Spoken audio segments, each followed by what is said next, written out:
জানিয়ে দিব সকালের গুরুত্বপূর্ণ আন্তর্জাতিক সংবাদের শুরুতেই প্রধান শিরোনাম, পরে থাকছে বিস্তারিত। সৌদি আরবে দুটি তেলবাহী জাহাজে হুতি হামলা। লোহিত সাগরে সৌদি মালিকানাধীন দুটি তেলবাহী ট্যাঙ্কারে বড় ধরনের হামলা চালিয়েছে ইয়েমেনের হুতি গোষ্ঠী। জাহাজ দুটির নাম অ্যানসোলিয়া এবং লায়লা। সৌদির সাধারণ পরিবহন কর্তৃপক্ষের এক কর্মকর্তার বরাতে হামলার বিষয়টি নিশ্চিত করেছে দেশটির রাষ্ট্রীয় বার্তা সংস্থা এসপিএ। দিল্লিতে পুলিশের সঙ্গে বিক্ষোভকারীদের সংঘর্ষ, ইন্টারনেট আবারও বন্ধ। দিল্লিতে ককরোচ জনতা পার্টি সিজেপি চলমান আন্দোলন ঘিরে আবারও উত্তেজনা ছড়িয়ে পড়েছে। যন্তর মন্তরের মূল বিক্ষোভস্থল শান্ত থাকলেও সংসদ এলাকায় বিক্ষোভকারী ও আইনশৃঙ্খলা বাহিনীর সদস্যদের মধ্যে সংঘর্ষের ঘটনা ঘটেছে। পরিস্থিতি নিয়ন্ত্রণে আনতে ওই এলাকায় ইন্টারনেট সেবা সাময়িকভাবে বন্ধের নির্দেশ দেওয়া হয়েছে। এদিকে আমি এখনও বেঁচে আছি, হাসপাতাল থেকে সোনম ওয়াংচু। আমি এখনও বেঁচে আছি হাসপাতাল থেকে এমনটাই বার্তা দিয়েছেন অনশনরত ভারতের পরিবেশ কর্মী ও শিক্ষাবিদ সোনম ওয়াংচু। সেই সঙ্গে আন্দোলনরত শিক্ষার্থীদের বিরুদ্ধে বল প্রয়োগ না করা এবং তাদের নামে কোনো এফআইআর বা শাস্তিমূলক ব্যবস্থা না নেয়ার বিষয়ে কেন্দ্র সরকার আশ্বাস দিলে তিনি অনশন ভাঙবেন বলেও জানান তিনি। খবর এনডিটিভির।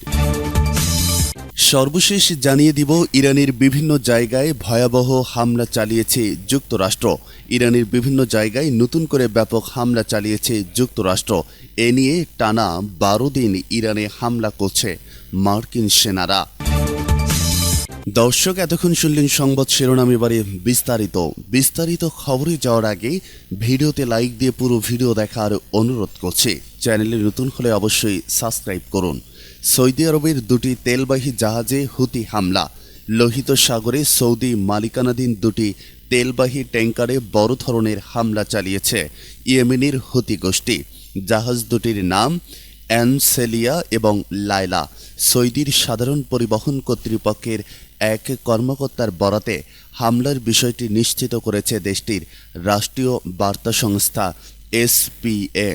হুতিদের দাবি, তারা একই সময়ে ক্রুজ ও ব্যালিস্টিক ক্ষেপণাস্ত্র এবং ড্রোন ব্যবহার করে জাহাজ দুটিতে হামলা চালায়।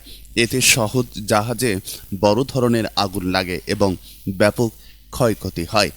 গোষ্ঠীটি বলেছে, এটি সৌদি আরবের বিরুদ্ধে তাদের যেমন কর্ম তেমন ফল নীতির অংশ। হুতিদের ভাষ্য, গত 12 বছর ধরে সৌদি আরব ইয়েমেনের উপর অবরোধ আরোপ করে রেখেছে, তাই এখন ইয়েমেনও একইভাবে জবাব দিচ্ছে। এদিকে সৌদি আরবের রাষ্ট্রীয় বার্তা সংস্থা এসপিএ জানিয়েছে, সৌদি মালিকানাধীন অ্যানসেলিয়া জাহাজটি লোহিত সাগরে চলাচলের সময় হামলার শিকার হয়েছে। সাধারণ পরিবহন কর্তৃপক্ষের এক কর্মকর্তার বরাতে সংস্থাটি জানায়, হামলায় জাহাজটির সামনে অংশে আগুন লাগে, তবে সব নাবিক নিরাপদ আছেন। জাহাজ, নাবিক এবং সামুদ্রিক পরিবেশ রক্ষায় প্রয়োজনীয় ব্যবস্থা নেওয়া হয়েছে বলেও জানানো হয়েছে। অন্যদিকে যুক্তরাষ্ট্রের ইউকে মেরিটাইম ট্রেড অপারেশনস জানিয়েছে, সৌদি আরবের উপকূল থেকে প্রায় 70 নটিক্যাল মাইল দূরে একটি জাহাজে হামলা হয়েছে। এতে জাহাজে আগুন লাগে, তবে নাবিকদের কেউ হতাহত হয়েছেন এমন কোনো তথ্য এখনও পাওয়া যায়নি। দিল্লিতে পুলিশের সঙ্গে বিক্ষোভকারীদের সংঘর্ষ, ইন্টারনেট বন্ধ। দিল্লিতে ককরোচ জনতা পার্টির চলমান আন্দোলন ঘিরে আবারও উত্তেজনা ছড়িয়ে পড়েছে। যন্তর মন্তরের মূল বিক্ষোভস্থল শান্ত থাকলেও সংসদ এলাকায় বিক্ষোভকারী ও আইনশৃঙ্খলা বাহিনী সদস্যদের মধ্যে সংঘর্ষের ঘটনা ঘটেছে। পরিস্থিতি নিয়ন্ত্রণে আনতে ওই এলাকায় ইন্টারনেট সেবা সাময়িকভাবে বন্ধের নির্দেশ দেওয়া হয়েছে। হিন্দুস্তান টাইমসের প্রতিবেদনে বলা হয়েছে, সংসদ মার্গে বিক্ষোভকারীদের ছত্রভঙ্গ করতে আইনশৃঙ্খলা বাহিনী টিয়ারশেল নিক্ষেপ করলে সংঘর্ষ শুরু হয়। পরে বিক্ষোভকারীদের একটি অংশ পুলিশকে লক্ষ্য করে ইট পাটকেল ছোড়ে এবং কয়েকজন পুলিশ সদস্যকে ধাওয়া দেয়। ভারতীয় সংবাদ মাধ্যম হিন্দুস্তান টাইমসের এক প্রতিবেদন অনুযায়ী এয়ারটেল, জিও এবং ভি সহ বিভিন্ন টেলিকম পরিষেবা প্রদানকারী সংস্থাকে এই নির্দেশ দেওয়া হয়েছিল। দুটি বড় টেলিকম সংস্থার কর্মকর্তারা সরকারি নির্দেশ পাওয়ার বিষয়টি নিশ্চিত করেছেন। কর্মকর্তারা জানিয়েছেন সন্ধ্যা ৬টার দিকে পরিষেবা পুনরায় চালু করা হয়, তবে কোনো সরকারি কর্তৃপক্ষ এই নির্দেশ জারি করেছিল তা জানা যায়নি। দিল্লি পুলিশের তথ্য অনুযায়ী সংঘর্ষে 2 সহকারী পুলিশ কমিশনার, একজন পরিদর্শক, একজন প্রধান কনস্টেবল এবং একজন কনস্টেবল সহ মোট 5 পুলিশ সদস্য আহত হয়েছেন। আমি এখনো বেঁচে আছি, হাসপাতাল থেকে সোনম ওয়াংচু। আমি এখনো বেঁচে আছি, হাসপাতাল থেকে এমনটাই বার্তা দিয়েছেন অন্বেষণরত ভারতের পরিবেশ কর্মী এবং শিক্ষাবিদ সোনম ওয়াংচু। সেই সঙ্গে আন্দোলনরত শিক্ষার্থীদের বিরুদ্ধে বল প্রয়োগ না করা এবং তাদের নামে কোনো এফআইআর বা শাস্তিমূলক ব্যবস্থা না নেয়ার বিষয়ে কেন্দ্র সরকার আশ্বাস দিলে তিনি অন্বেষণ ভাঙবেন বলেও জানান তিনি। খবর এনডিটিভির। বুধবার 22 জুলাই গুরগাঁওয়ের মেদন্তা হাসপাতাল থেকে প্রকাশিত এক ভিডিও বার্তায় এসব কথা বলেন ওয়াংচু।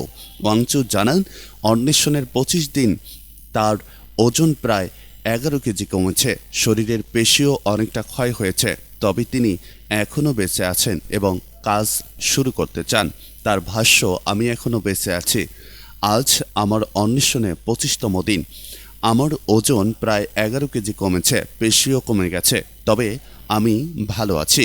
তিনি আরও বলেন, আমি আবার কাজে ফিরতে চাই, কিন্তু সরকারের কাছে আমার অনুরোধ, শিক্ষার্থীদের বিরুদ্ধে আর বল প্রয়োগ করা হবে না এবং তাদের নামে কোনো মামলা বা এফআইআর করা হবে না, এমন একটি আশ্বাস দিন। সেই আশ্বাস পেলে আজই আমি অন্বেষণ ভাঙব, আর যদি আশ্বাস না পাই তাহলে আমাকে অন্বেষণ চালিয়ে যেতে হবে। এর আগে সোমবার জনসংসদ কর্মসূচিতে আন্দোলনকারীদের উপর পুলিশের অভিযানের পরই অন্বেষণ চালিয়ে যাওয়ার সিদ্ধান্ত নেন বলে জানান ওয়াংচু। তার ভাষায়, হামলা অত্যন্ত নৃশংস ছিল, তাই আমি অন্বেষণ চালিয়ে যাওয়ার সিদ্ধান্ত নিয়েছি। যেসব শিক্ষার্থী লাঠিচার্জের শিকার হয়েও পাল্টা হামলা করেনি, উস্কানি সত্ত্বেও শান্ত থেকেছে, তাদের আমি অভিনন্দন জানাই। ইরানের বিভিন্ন জায়গায় ভয়াবহ হামলা চালিয়েছে যুক্তরাষ্ট্র। ইরানের বিভিন্ন জায়গায় নতুন করে ব্যাপক হামলা চালিয়েছে যুক্তরাষ্ট্র। এ নিয়ে টানা 12 দিন ইরানে হামলা করেছে মার্কিন সেনারা। ইরানি বার্তা সংস্থা ফার্স নিউজ বৃহস্পতিবার 23 জুলাই বাংলাদেশ সময়কাল প্রায় 7টার দিকে জানায়, যুক্তরাষ্ট্রের সেনারা বুশেহর শহরের একটি সামরিক স্থাপনায় হামলা চালিয়েছে। বুশেহর শহরের উপ গভর্নর ফার্স নিউজকে বলেছেন, তাদের এখানে আজ দ্বিতীয়বারের মতো মিসাইল হামলা ঘটনা ঘটেছে। প্রথম হামলাটি হয় স্থানীয় সময় ভোর 4টার দিকে। বুশেহরের হামলার কিছুক্ষণ পর খুজেস্তান প্রদেশের আন্দিসমেস্কো শহরের উপকণ্ঠে যুক্তরাষ্ট্র মিসাইল ছোড়ে। আধা সরকারি বার্তা সংস্থা তাসনিম নিউজ খুজেস্তান প্রদেশের উপ গভর্নরের বরাতে এ তথ্য জানায়। তার আগেও ইরান সীমান্তে সালামচেও সীমান্ত ক্রসিংয়ের মার্কিনীদের হামলায় 2 জন নিহত হন। ওই ক্রসিংয়ের কর্মকর্তারা জানিয়েছে, হামলার পরও সীমান্ত খোলা আছে, কারণ সেখানে ত্রাণ অভিযান চলছে। দর্শক, এই ছিল সর্বশেষ আপডেট। পরবর্তী নিউজ দেখার আমন্ত্রণ জানিয়ে এখনকার মতো বিদায় নিচ্ছি। আল্লাহ হাফেজ।